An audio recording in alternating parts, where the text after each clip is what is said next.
এটাই কি সাব্বির রহমানের শেষ সুযোগ? যদি দারুণ কিছু করেন তাহলে জাতীয় দলে কি সুযোগ পাবেন? আবার যদি ব্যর্থ হন তাহলে কি আর কখনোই কি জাতীয় দলে ফেরার মতো অথবা বিসিবির সেটআপে ঢোকার মতো সুযোগ কি পাবেন? সেই সব নিয়েই কথা বলতে চাই। দেখুন, সাব্বিরকে নিয়ে আলোচনা হচ্ছে।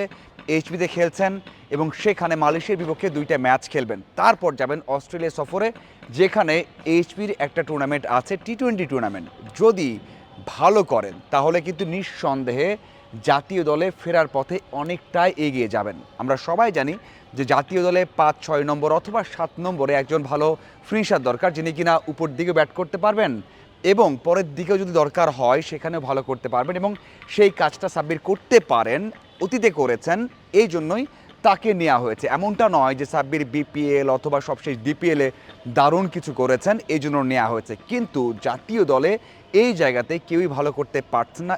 এই জন্যই ওই যে অভিজ্ঞতা, অতীতে ভালো করেছেন, এই জন্য সাব্বিরকে একটা সুযোগ দেওয়া হয়েছে।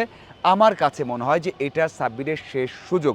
২০১৬ সালে বাংলাদেশের এশিয়া কাপের সর্বোচ্চ রান করেছেন এবং বাংলাদেশে তিনি ওই আসরে সেরা হয়েছেন।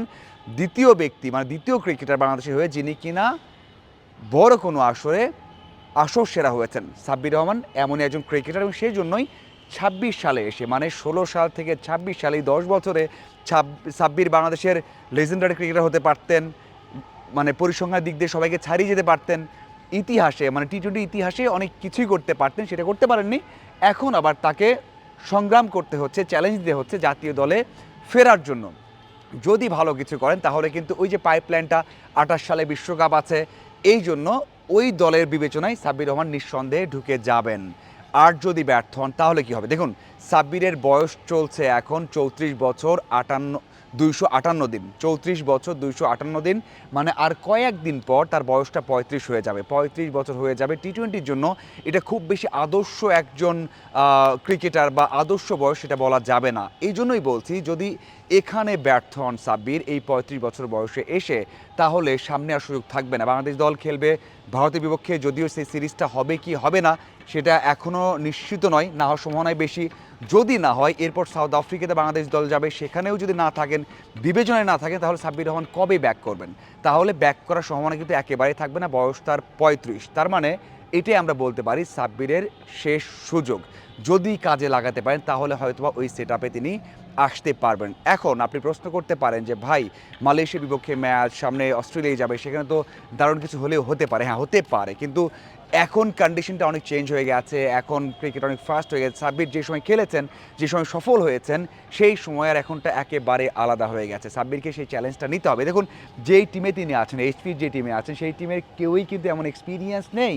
সাব্বির রহমান একমাত্র ক্রিকেটার যিনি কিনা ন্যাশনাল টিমে ১০ বছর খেলে ফেলেছেন, তিনি আছেন। এছাড়া আপনি সাকলাইন বলতে পারেন, শামীম বলতে পারেন, আরও জুনিয়র অনেকেই আছেন। তাদের সাথে দেখলাম অনুশীলন করলেন, এমনটা নয় খুব ভালো কম্বিনেশন হয়েছে, খুব ভালো আত্মবিশ্বাস নিয়ে অনুশীলন করছেন, তেমনটা নয়। থাকবে, এই পার্থক্যটা থাকবে, কারণ সাব্বির রহমান একসময় বাংলাদেশের সেরা তারকাদের মধ্যে একজন ছিলেন, যার জন্য অনেক নিয়ম পরিবর্তন করে খেলানো হয়েছে বিশ্বকাপে। সেই সাব্বির রহমান এই বয়সে এসে, এখন এসে সেই লড়াইটা করছে। হ্যাঁ, অবশ্যই সাব্বির রহমানের জন্য অনেক সমর্থক অপেক্ষা করছেন, সাব্বির রহমান সেটা অনুভব করছেন এবং তিনি চান যেন ভালো করে ব্যাক করতে পারেন। এবং সবচেয়ে বড় বিষয় হচ্ছে, সাম্প্রতিক সময়ে আরও ২-১টা ঘটনা ঘটেছে, সমালোচনায় পড়েছেন সাব্বির রহমান। সব কিছু মিলে একটা কঠিন মুহূর্ত, এবং সেটা সাব্বিরও জানেন যে সাম্প্রতিক সময়ে খুব একটা টাচে না থাকলেও, খুব একটা ভালো না করলেও তাকে বিবেচনা করা হচ্ছে, কারণ ওই জায়গাতে, জাতীয় দলের ওই জায়গাতে টি-20-তে একটা জায়গা ফাঁকা আছে এবং সেই জন্যই সাব্বিরকে তৈরি করা হচ্ছে,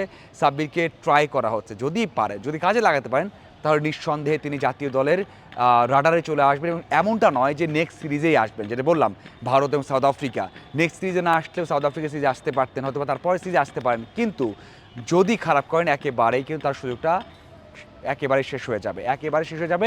সামনে আবার বিপিএল হওয়ার সম্ভাবনা খুবই কম, না হলে কোথায় প্রমাণ করবেন? এরপর ডিপিএল আবার নেক্সট ইয়ার আছে। ডিপিএলে তো এবছরও তিনি খেলেছেন ১১ ম্যাচ, ৯টাতে ব্যাট করেছেন, ৩টাতে নট আউট ছিলেন, করেছেন ১৮৮ রান, গড় তার ৩১, স্ট্রাইক রেট ১১৩।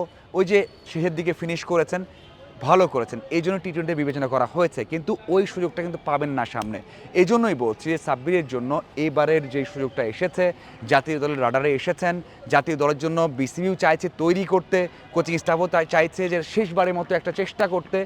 সেই জায়গা থেকে সাব্বির কী করতে পারে, এখন কাজটা সাব্বিরের। সাব্বির যদি মালয়েশিয়ার বিপক্ষে দারুণ দুটো ইনিংস খেলেন, সেখান থেকে অস্ট্রেলিয়ায় গেলে অস্ট্রেলিয়ার কন্ডিশনে দারুণ কিছু করেন, তাহলে কেন তাকে নেওয়া হবে না? আমরা সবাই জানি যে বাংলাদেশের প্রেক্ষাপটে কেউ রান করলেই আমরাই আলোচনা করি, আমরাই জাতীয় দলে নিয়ে আসার জন্য অনেক বেশি দাবি তুলি। সো সাব্বির রহমান সেটা খুব ভালোভাবে জানেন, দর্শকরাও জানেন। এখন বাকি কাজটা সাব্বিরের, সেই কাজটাই করতে পারবেন নাকি শেষ সুযোগটা হারিয়ে সাব্বিরের বিদায় নিশ্চিত হবে? আপনাদের কী মনে হয় অবশ্যই জানাবেন।